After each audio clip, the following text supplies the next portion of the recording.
एकही कुणबी नोंद रद्द केली तर विधानसभा निवडणुकीत तुमचे 288 आमदार पाडून टाकू असा इशारा मनोज जरांगेंनी सरकारला दिलाय।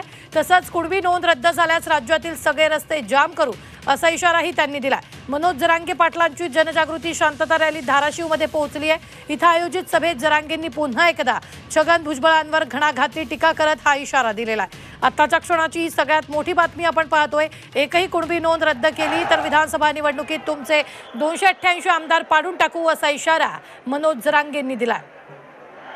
मनोज दादा तुम्हारे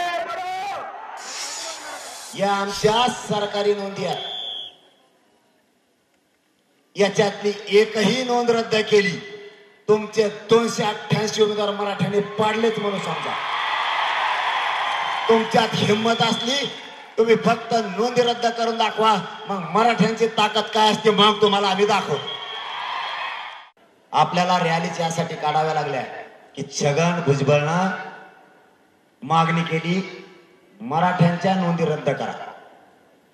एकही मायबापांनो आणि मायबाप मराठ्यांनो एकही नोंद रद्द होऊ द्यायची नाही, एक सुद्धा नसता। राज्यातले अख्खे रस्ते जाम करायची वेळ आली तरी हरकत नाही, पण नोंदी रद्द मात्र मराठ्यांच्या होऊ द्यायचा।